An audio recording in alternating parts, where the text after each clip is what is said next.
Él es profesor del área de Derecho del Trabajo y de la Seguridad Social en la Universidad Autónoma de Madrid.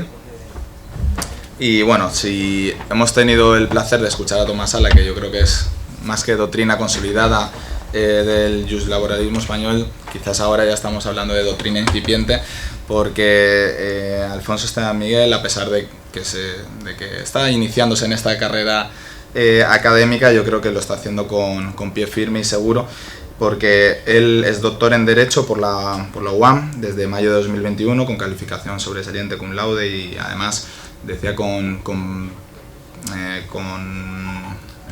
pisando fuerte, porque su tesis fue galardonada como la mejor tesis defendida en 2021 por la Asociación Española de Derecho del Trabajo y de la Seguridad Social. Además, esa tesis está titulada como El régimen jurídico aplicable al personal de las empresas públicas entre el derecho del trabajo y el derecho administrativo. Es un estudio multidisciplinar donde se analizan diferentes ramas del derecho relacionadas con el personal de las administraciones públicas.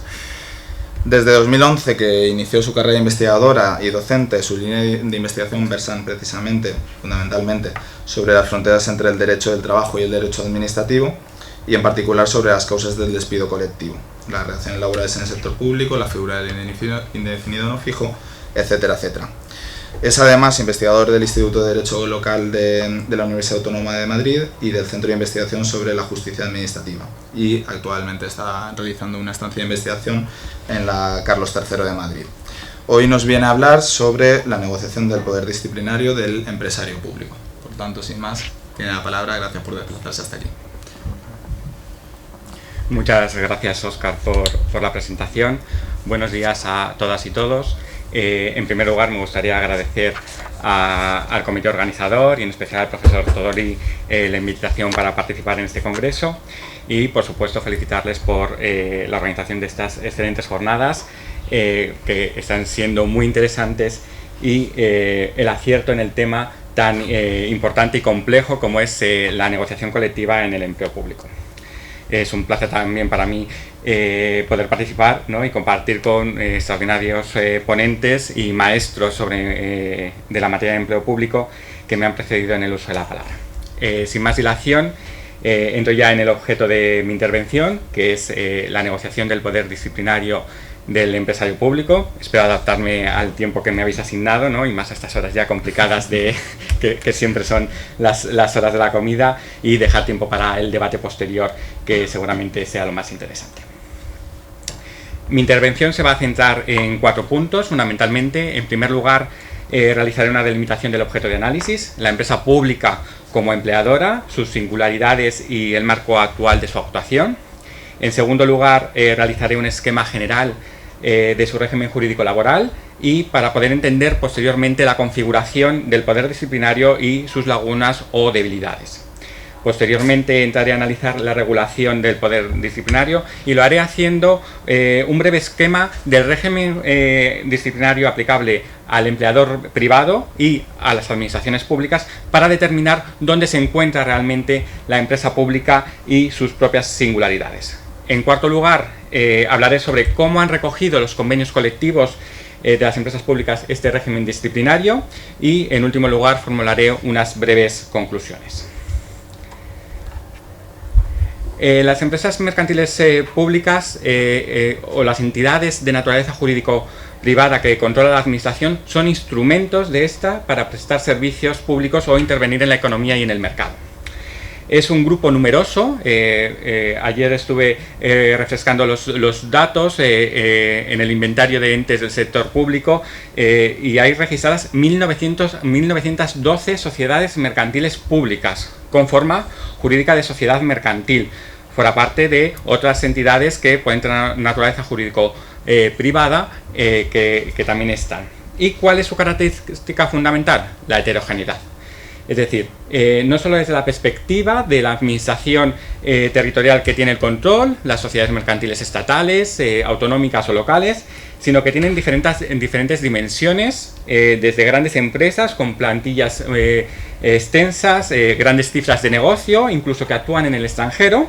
En la diapositiva he puesto algunas empresas que todos conocemos, y he visto que aquí hay varios representantes de empresas públicas, ¿no? Por ejemplo, Correos, Traxa, Navantia, la empresa municipal de Transportes de Madrid, pero también hay pequeñas empresas municipales que pueden ser incluso que su objeto sea deficitario, es decir, pero que es necesario, no es un servicio, prestan un servicio esencial para la sociedad. También actúan en sectores muy diferentes, por ejemplo, el servicio postal, la construcción naval, la energías renovables, que ahora es un tema muy, de actualidad, la comunicación, el transporte, empresas municipales de vivienda, urbanísticas, de gestión de cementerios, es decir, actúan en muchos sectores siempre bajo el criterio del interés público. Este puzzle tan diverso es importante reflejarlo porque, a diferencia del personal de la administración, que dentro de su también heterogeneidad, no actúa en un ámbito más reducido o, mejor dicho, desarrolla una actividad más concreta. En este caso, la empresa pública podríamos decir que es incluso más compleja y su régimen jurídico va a ser más complejo. Por tanto, ¿qué régimen jurídico se aplica a las empresas públicas, al personal de las empresas públicas? El principio básico es la remisión del derecho privado. Es decir, se aplica el derecho del trabajo, sus fuentes y sus diferentes instituciones. Ello nos obliga a preguntarnos si realmente los empleados de estas empresas son empleados públicos. La respuesta tiene que ser negativa, es decir, no forman parte del concepto de empleado público del EBEP. Están fuera de ese concepto y son considerados como empleados de entidades del sector público, que también tendrá sus implicaciones dentro de su régimen implicaciones importantes dentro de su régimen jurídico-laboral. Otra de las características del régimen jurídico-laboral de esas empresas públicas es su fragmentación, dispersión en el ordenamiento jurídico. La remisión del derecho del trabajo no es completa, sino que se aplican principios de derecho público por el hecho de pertenecer al sector público, como ha analizado magistralmente el profesor Salafranco, que encuentra límites en las retribuciones, en el acceso y en otras muchas cuestiones, pero simplemente por el hecho de que su empleador forma parte del sector público.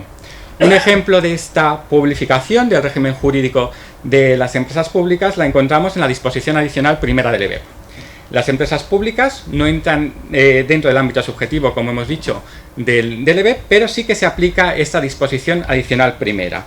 Así, determina que se aplicará una serie de artículos concretos del EBEP.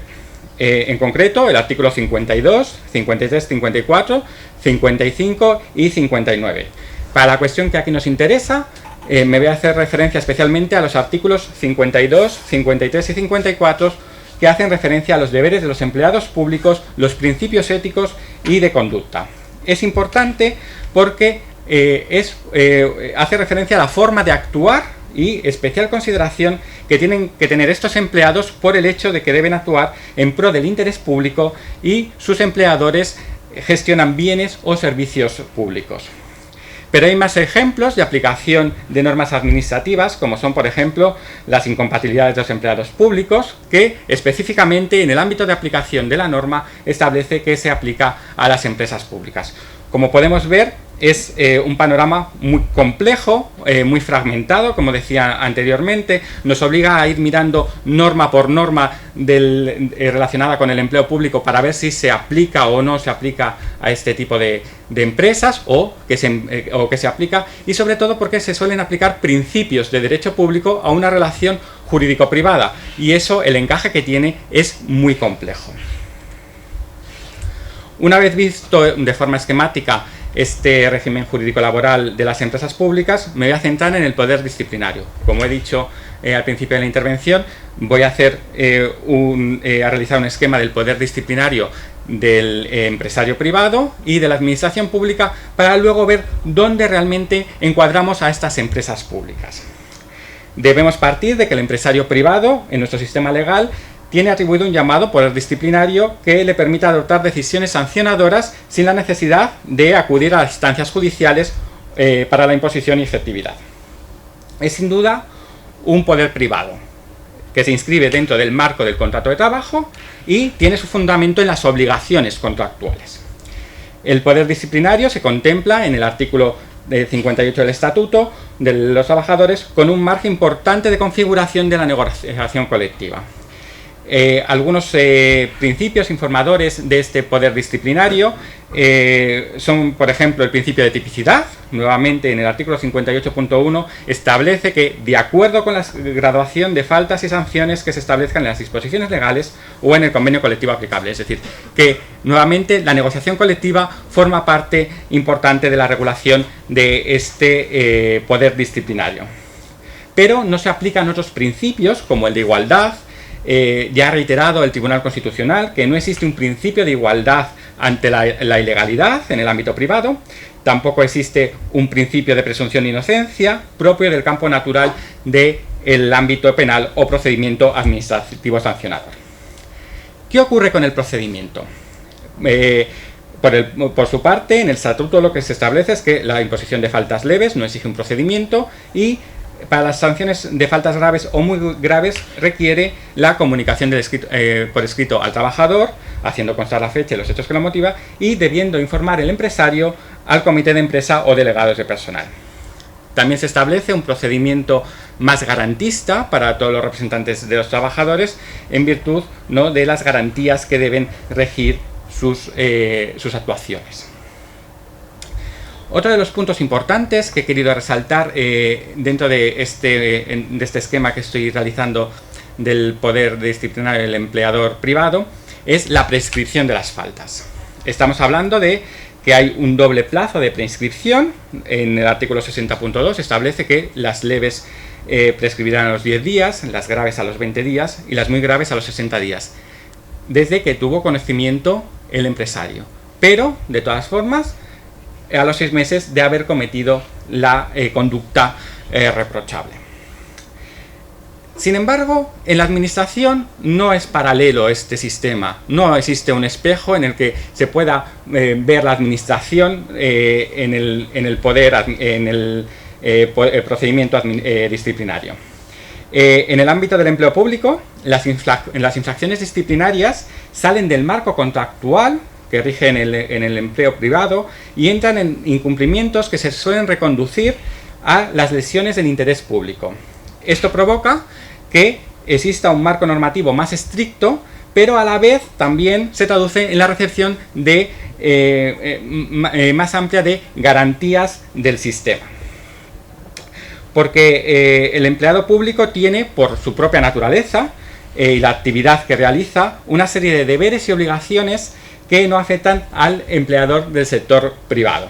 Por ejemplo, un respeto cualificado a la Constitución, al resto del ordenamiento jurídico, incompatibilidades, imparcialidad, especial integridad, consideración con el público, secreto y discreción. Estos deberes trascienden de la esfera del interés propio de la administración como organización o como empleadora y afectan a principios generales del orden constitucional. Por ello, el régimen disciplinario se recoge en el EBEP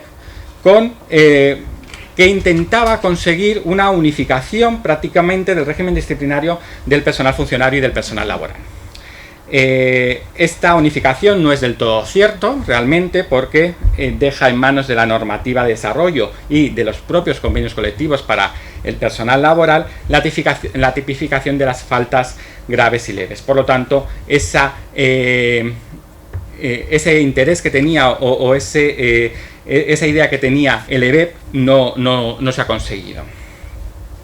Sobre esta realidad del poder disciplinario rigen una serie de principios, como los que he integrado en la diapositiva, por ejemplo el de legalidad y tipicidad, que se podría parecer un poco a los principios informadores del empresario privado, pero existen otros como la irretroactividad, la proporcionalidad, la culpabilidad, la presunción de inocencia, que, como hemos visto, no se reflejan realmente claramente con el sistema disciplinario del empresario privado.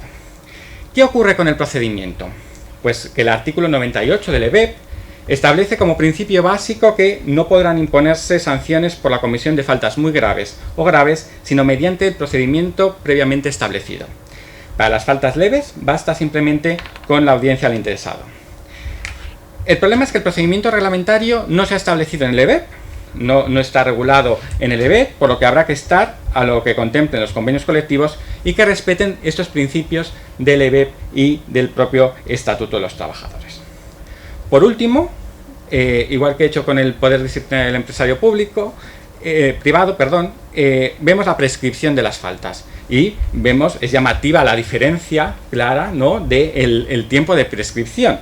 Es decir, estamos hablando de las leves 6 meses, de las graves 2 años y de las muy graves 3 años. Es decir, si las comparamos con la prescripción del empresario privado, es muy llamativo. Seguramente esto se valga por esa obligación, esa cualificación de la conducta del empleado público.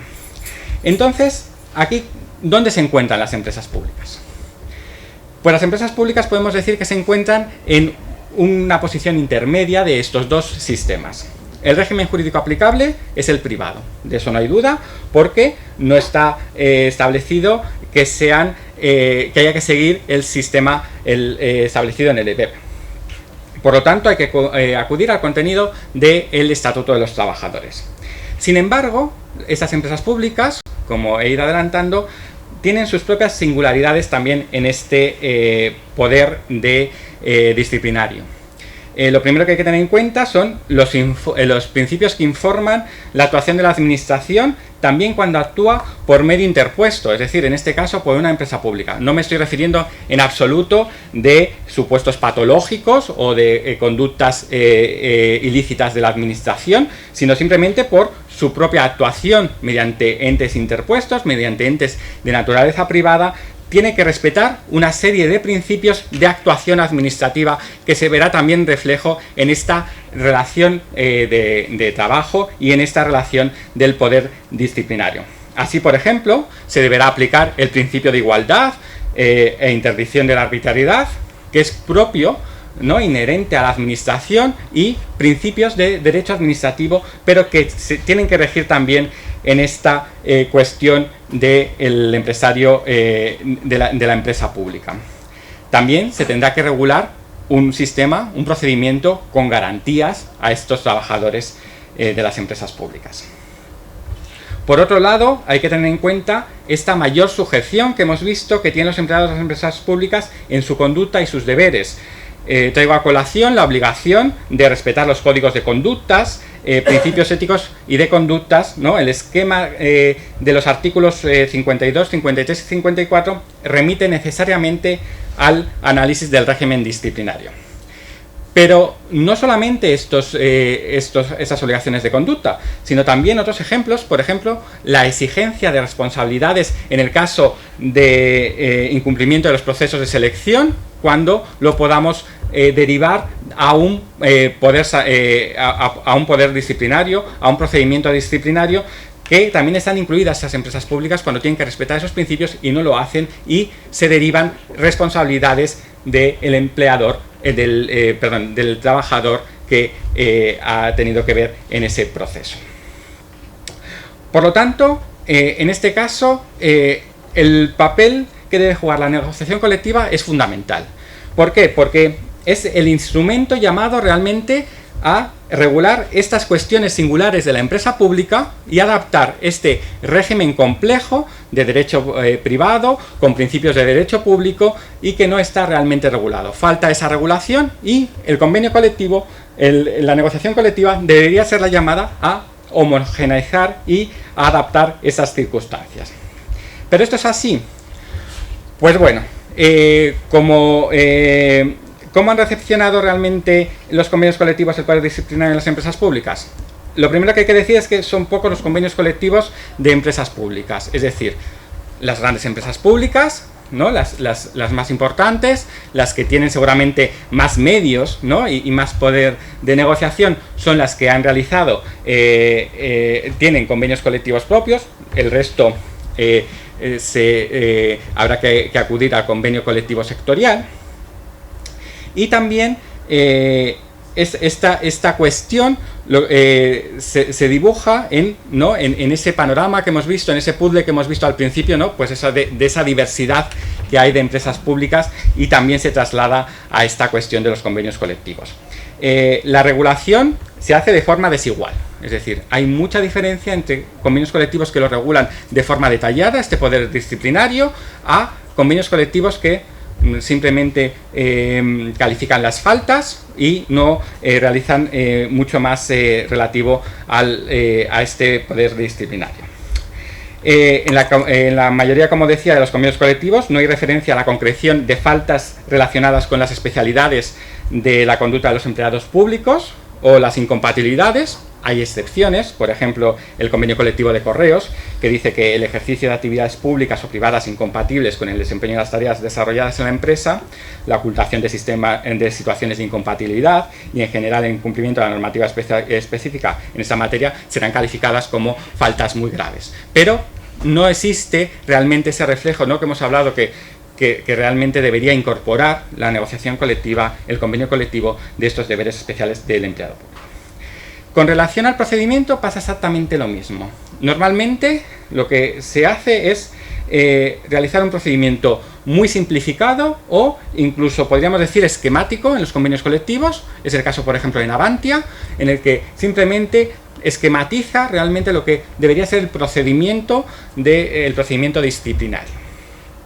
Hay algunas excepciones en este sentido que regulan verdaderamente un procedimiento que sería seguramente, y en mi opinión, lo deseable en estas empresas públicas, establecer realmente un procedimiento, ¿no?, garante y que desarrolle realmente esos principios. Es, por ejemplo, el caso del convenio colectivo del Canal de Isabel II.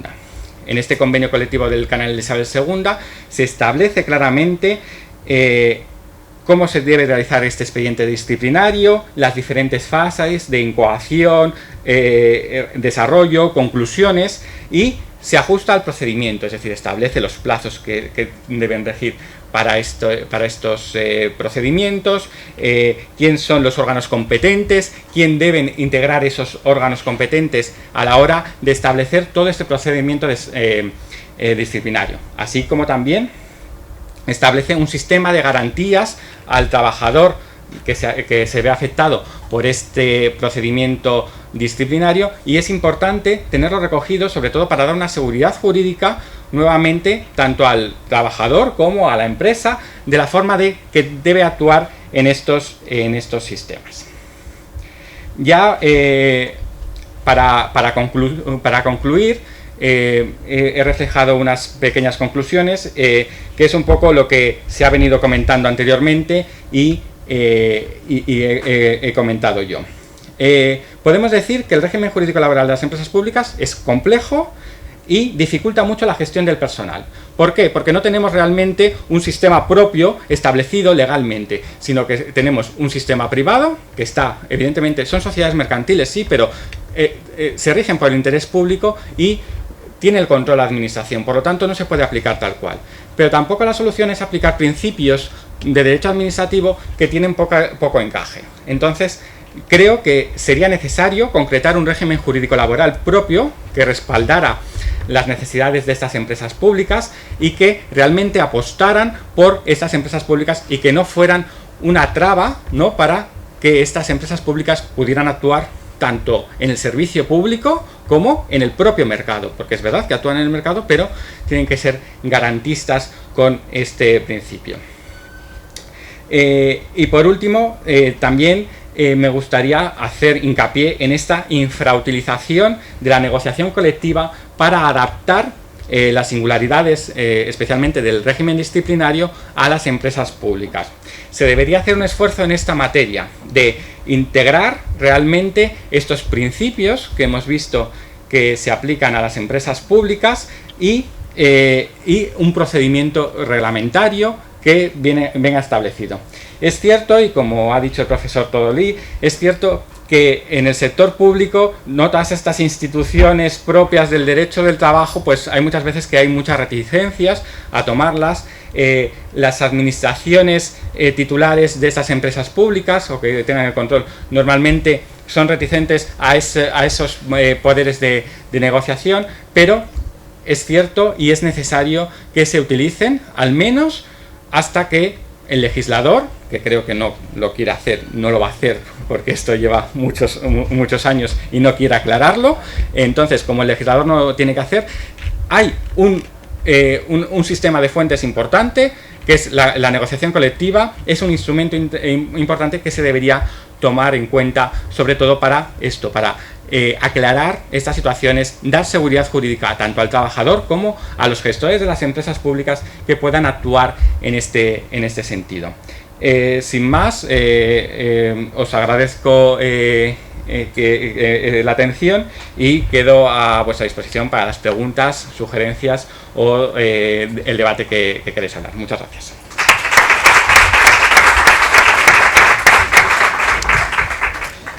Muchísimas gracias, Alfonso, sobre todo también por ajustarse al tiempo, teniendo en cuenta la hora, que efectivamente no era la mejor.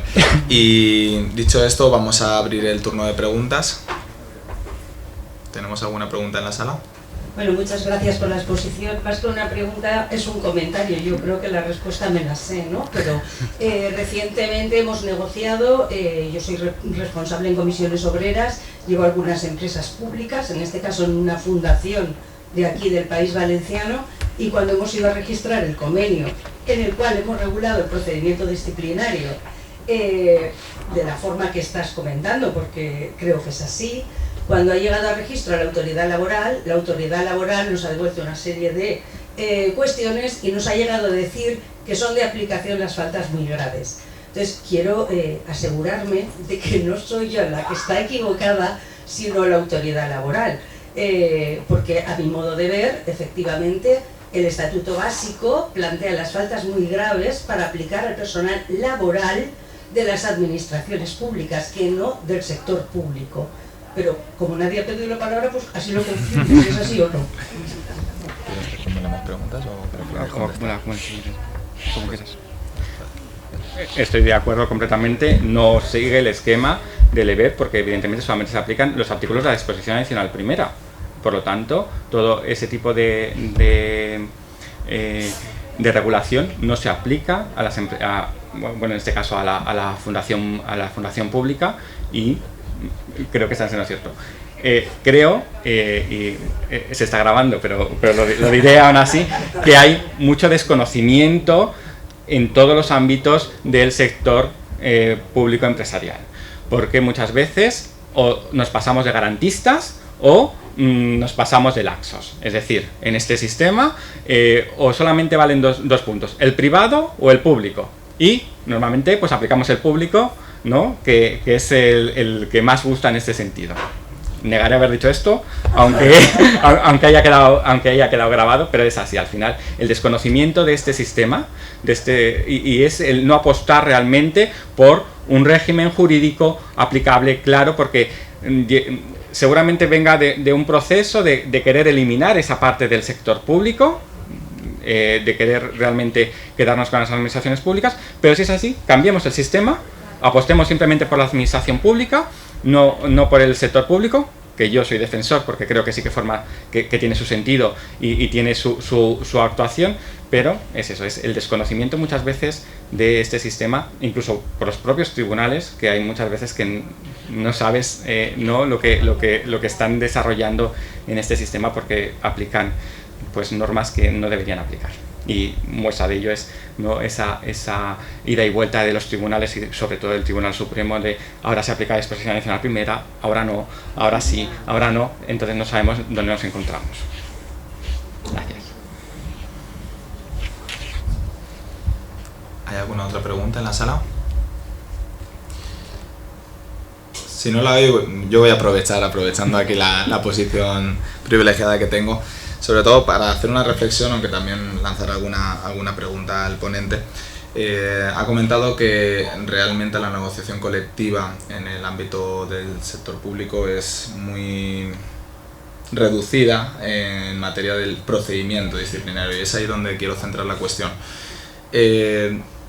Habida cuenta de esa escasa regulación del procedimiento disciplinario, ¿cuáles son las soluciones que quedan para resolver estas cuestiones? Porque me imagino que algo caerá en la comisión paritaria, que puede ser esa la solución. Tenemos que estar simplemente pendientes de lo que dice la jurisprudencia. Se aplican solo los principios generales. No sé si tienes alguna experiencia en este sentido, si de la jurisprudencia sale alguna posible solución ante estos conflictos.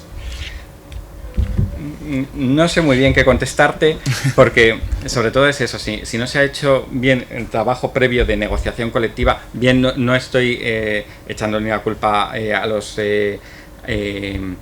actores de la negociación colectiva, sino al propio sistema, que a veces pues eso, ¿no?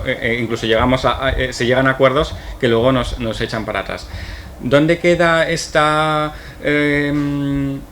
posible articulación? Pues creo que terminará en los tribunales, porque no queda otra, es que no hay otro sistema, ¿no?, que nos garantice realmente pues la aplicación. Y nuevamente en los tribunales, pues dependiendo de la sensibilidad que tenga o no digo al trabajador, sino al sistema de sociedades mercantiles públicas, pues aplicará unos principios que nuevamente es la complejidad, ¿no?, de aplicar principios. El principio de igualdad e interdicción de la arbitrariedad está muy bien y debe regir, pero ¿cómo se concreta realmente? Es decir, ahí es donde tiene que jugar la negociación colectiva. Si no lo ha jugado previamente, pues poco es el margen que da, yo creo, al sistema en sí.